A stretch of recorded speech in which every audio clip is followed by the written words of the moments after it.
Okay, yes, happy to have Ségolène, who was visiting for a certain time since September, I guess, right? Yes. From CentraleSupélec, from the CVL, which is a group that does a lot of optimization. So today is kind of an optimization day. Not really, not about the stuff.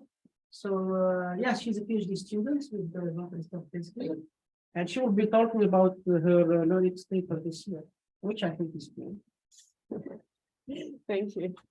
So welcome everyone. I'm very pleased to give this presentation. So today, yes, as Ismail said, I will talk about our knowledge paper, which is about few-shot classification. This doesn't work. Okay, so yes, as he said, I'm a last year PhD student with Jean-Christophe Pesquet, Initially, and Ismail. And my research topics are the following. So I mainly work on large-scale optimization, in particular majorization minimization algorithms. And I do quite a lot also of applications to inverse problems. And I've been working for a year now on few-shot classification. So this is the outline of the presentation. So I'll first present the few-shot classification problem for those of you who are not really aware of this problem. And then we will discuss the way few-shot tasks are generated in the literature and how this evaluation is actually quite unfair. And we will propose a new realistic scenario. Then I will describe a classifier which fits this new scenario, and I will show some results. So what's the few-shot classification problem? We start with a very standard training data set with lots of labeled examples on which you train a feature extractor. Okay. So what differs from standard supervised classification is during test time. So at test time, we have a series of so-called few-shot tasks. Each few-shot task consists of a support set and a query set.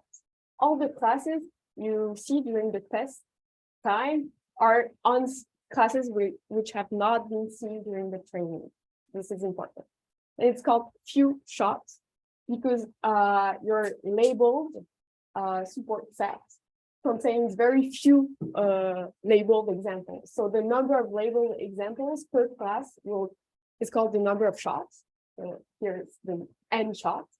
And the number of ways is the number of different classes you have in your support sets. For instance, giraffe, ladybug, peacock. And the query set is a batch of unlabeled examples you want to infer on. And the goal is to predict the classes of the query set all at once. So the all at once is quite important. It's what we call the transductive setting. And then to do so, to predict the classes, you apply a classifier on the features extracted of the support and the query sets. Okay, so now we will discuss how these few-shot tasks are actually built in the literature. So this is the standard transductive setting you will find. So it's what I presented before. And what happens in this setting is something quite, well, there's this very strong assumption, which is that the classes represented in the support set actually perfectly match the classes in the query set, which means, oh, okay, I have a bunch of images in my query set, but I don't know which are these images, but I know even before inference, I know I will only find peacocks, giraffe, and ladybugs, which is kind of a strong, very strong assumption. Moreover, something that's very common also is to assume you will have as many images of each class, which means I will have exactly 15 ladybugs, 15 giraffe, and 15 peacocks. And this, in fact, induces a very strong bias in the methods. So what we propose is this more realistic setting. I'm not saying it's a perfect setting, it's just an improvement of what had been done until now. So now we propose to represent all possible classes in the support set, meaning here K can go up to 160, for instance, for priori ImageNet. So yes, we still assume that in the query set, we have a small number of classes which are effectively represented, for instance, 5, but now we don't know which one of these classes among the K possible classes. Okay, so we call KF the number of classes which actually appear in the query. And also we don't put an assumption on the distribution of the query set. You might have 2 peacocks and 20 ladybugs now. Yes. C'est par les properties de so you choose classes that you've already seen. So all these classes have not been seen during training, Okay. but yes, the classes we see in the query set are in the support set. But yeah, with few examples. Okay, so now we can move on to the classifying part. So we propose a new classifier which fits this highly imbalanced setting. Well, why is it imbalanced? Because most of the classes, actually 95% of the classes do not appear at all in the query set. So as I said, we extract the features of the support set and of the query set, and then this is the point where we apply our classifier. We call it panel. So some notation. So we have K classes and N samples. Q denotes the query set as the support set, and Zn will be the feature vector corresponding to the data sample Xn. Okay, so now we propose to estimate jointly the soft labels UN and the class prototypes WK through the following minimization problem. So we minimize this clustering objective under some constraint, some simplex constraint on the probabilities, and some supervision constraint, which means we actually use the knowledge of the support set.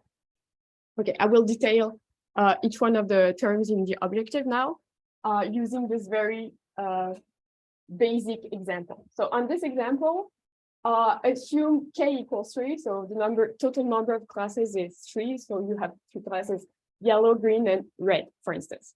But in practice, in your query set, you have only 2 classes, yellow and green.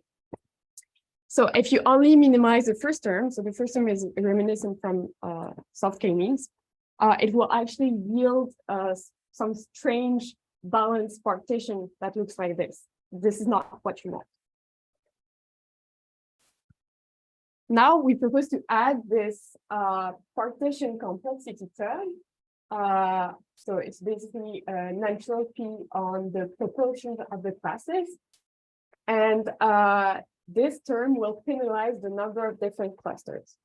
And when you add this term, you retrieve the good partition you want here.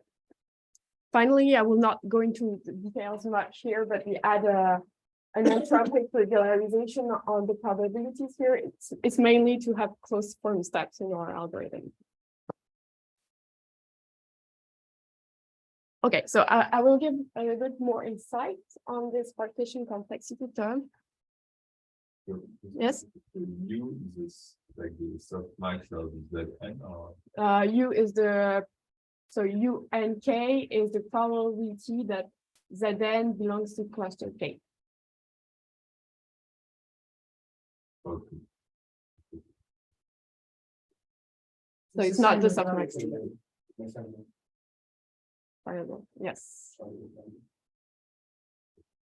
Yeah, okay, so 2. Oh, it's wait. But what is it then? Zn? Yeah, It's the feature vector. last layer. Yeah.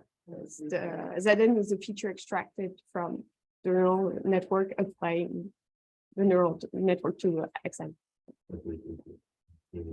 So what does U? So U and K Yeah. is, well, it's a variable we're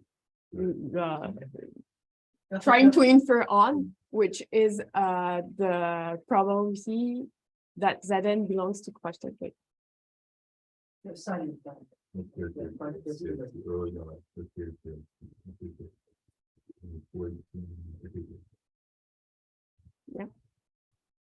Other Just a question? quick comment, the first two people visit Ireland, we take the solution of the first term and the last term. Mhm. You will be the softmax, This is- will be discussing, Yes, in fact, softmax also appears in the algorithm at the end. it's not the appeal. So Okay, okay, okay, okay. So yes, a little insight on how we came up with this term. So if you go back to a simple k-means, you don't see the title, but let's go back to a simple k-means with yeah, without assuming you have a support set, just a clustering k-means algorithm.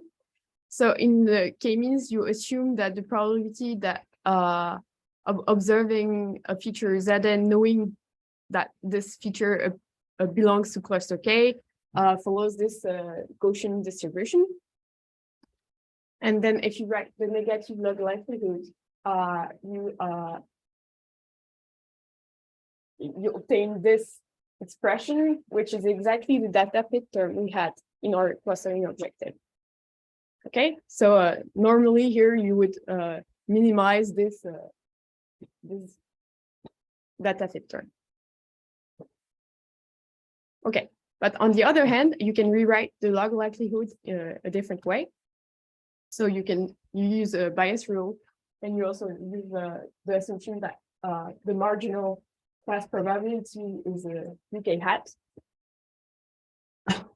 And then up to a constant, you obtain the following expression of the negative log likelihood. And here we see this entropy term appears. Okay, so this blue term is in fact what we think it's responsible for biasing k-means towards balanced partitions. You know, it's known that k-means algorithm is balanced towards balanced partitions. So what we thought is that if we don't want balanced partitions anymore, we just need to retrieve this term from the previous data fit term. And also, this link with k-means gives us a nice insight on how to choose our regularization parameter. Remember, we had a lambda times this partition complexity term. And so all this link gives us the idea that we could fix lambda to the size of the query, and this would be a relevant choice. And so actually what we did during all our experiments, we fixed lambda with this value. Okay, so now let's go back to the criterion. So how are we going to minimize, solve this problem? So the most simple idea and appealing one would be to just use an alternating minimization algorithm on variables U and W. But the problem here is that we will have some problem to minimize this term, especially because it's non-separable on U. So what we did, so the minimization step on U was not closed form, and what we did is we introduced a dual variable. So I will explain briefly how we did it. So the partition complexity term here can be rewritten this way, where H is a negative entropy function and A is a linear operator, which maps the probabilities to their proportions, UK hat. Okay. So I don't know how familiar you're with conjugate function, but anyways, it's not very difficult to just, we will just read the definition. So we introduced the concept of a conjugate function. So for a given convex function f, its conjugate function denoted f star is defined as the subpronoun of the scalar product between v and u minus f of u. And we have this very famous theorem, Fenton-Moreau, which states that if f is proper, Lorentz semi-continuous convex, then the conjugate of the conjugate is equal to f. Okay, so we don't need to understand everything in details here, but we're just going to use this theorem here because H actually satisfies the assumption. H is proper, Lorentz semi-continuous and convex. So we're going to use the Fenton-Moreau theorem to introduce a dual variable. So that's how we proceed. Using the theorem, we obtain this expression, and the main point here is that H star is very easy to compute. You can find its expression, for instance, in Boyd's textbook.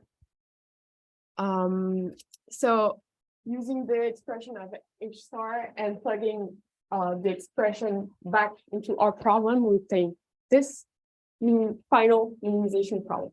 So again, so it doesn't matter if you did not understand all the steps. What's important here is that at the end, we retrieve a very simple optimization problem. Why is it simple?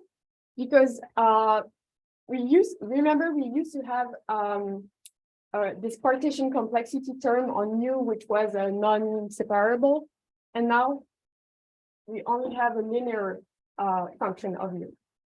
But we have a third variable, V, which is pretty easy to minimize on now. Okay, so what we did is we simplified the problem by adding a third variable V. Yes. Rewriting the quantity of the Nodal minimization problem and adding a new variable. Yes, but it's equivalent in fact. Yeah.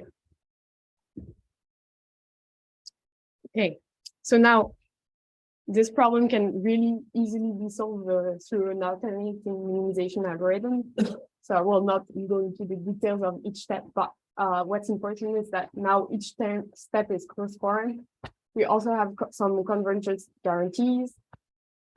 It's, as I said, hyperparameter tree because we fixed the value of lambda here. And in practice, it really converges very fast and it does not require much difficult computation. Okay, so here are a few results we had. So in this experiment, what we did is that we fixed, it's an experiment on mini ImageNet and tiered ImageNet. And in this experiment, we fixed the number of effective classes, KF, to 5, which means we have 5 classes in our query set. But the total number of classes among which we try to infer the labels, it will be K equals 20 for mini ImageNet and K equals 160 for tiered ImageNet. And we compared our method with some state-of-the-art methods, especially two, which was proposed by Mali, also Laplace and Chop. And yes, what we see is that especially on tiered ImageNet, our method outperforms the best complexity methods. What happens here is that on tiered ImageNet, we're on a very, very imbalanced scenario because only KF among the 160 classes are represented. So we were quite satisfied to see that our algorithm performs well on very imbalanced tasks, or the one we proposed. And this is another result in the same spirit on iNatural dataset with even more test classes. And yeah, the difficulty also with the dataset is that the number of shots per class is variable. You don't choose the number of shots. And so we had the same kind of result. We represented the accuracy as a function of the number of effective classes. And we see that our method outperforms the other ones, but that the accuracy slightly decreases when we go towards more and more balanced dataset. Of course, our method is not perfect. We're not claiming this. We're just claiming that for some realistic scenario, we think that our method would perform better. And that's all. Thank you for listening. This is my GitHub if you want to reproduce the result and the setting, for instance. And thank you to Data AA for supporting financially this physics. Thank you.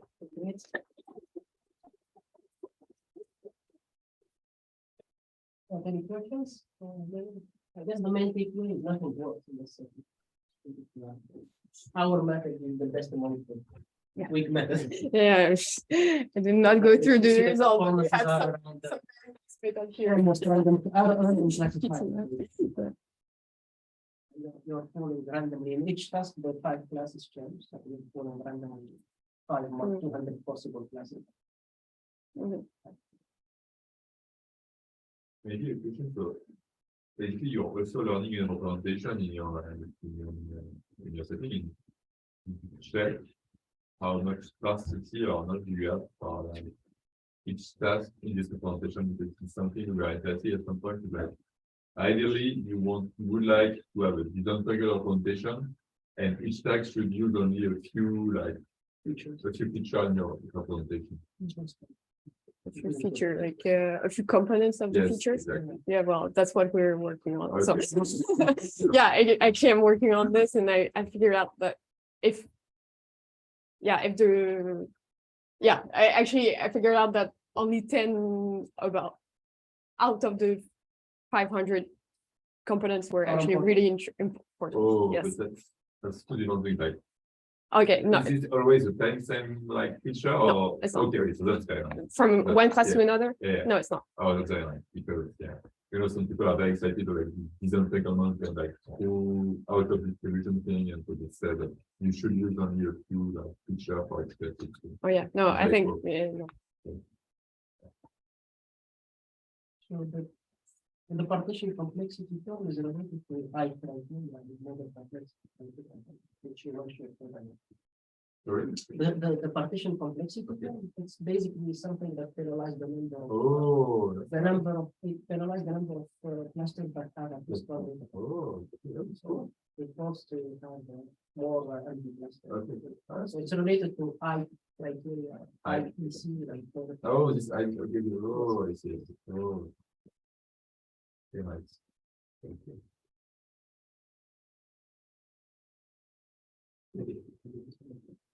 On the chat question, I always forget about this. I'm still not used to the space pandemic. Yes, Christian. Yeah, thanks for the presentation. I don't hear you. Wait a second. Je l'entends pas, Ismaël. Can you hear me Well, now? very low, very low. I think it's Okay. Okay, we don't hear you. Just wait a second. Can you write maybe the question? Yeah. That's probably easier. Okay, so Christian is writing the question.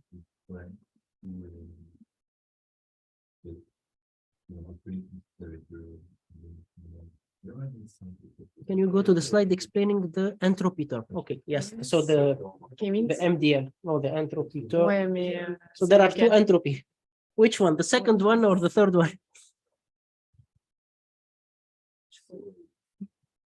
That's marginal. Well, you have the 3 terms. Class marginal. Okay. Oh, shit. So the blue one, yeah. Second. Yeah, class marginal. So the MDL term.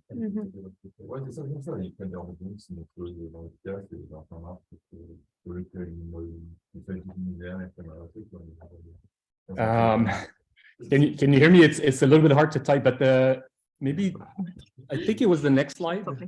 We don't hear you. Wait a second. Maybe it's a problem on my end, but then I have to stop sharing my screen somehow because I do not control anymore. Okay. Next slide. Next slide. Okay.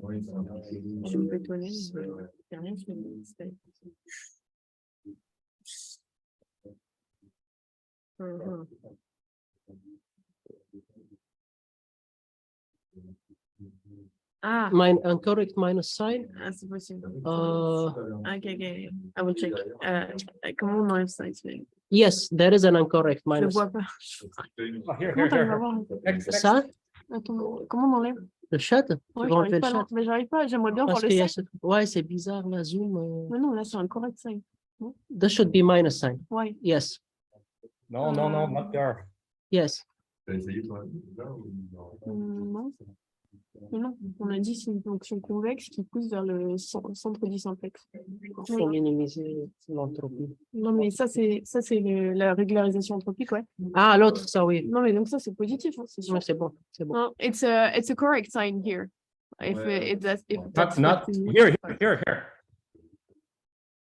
Mais- Yeah. Normally, this is a correct sign. Oh. And though it can be curious, Not- I not agree, there. because it does exactly the opposite of what you would like to do. It pushes the probabilities to the center of the simplex. Ouais, ouais, ouais. Non, non, non, c'est ça. Non, non, désolé. Je t'ai- On va jamais s'en sortir. Mais j'arrive pas à enlever le chat là. OK, laisse-moi essayer d'arrêter de partager l'écran. Just 2 seconds. Ah non, c'est ça. Mais il veut même pas. OK. Pardon, Ah.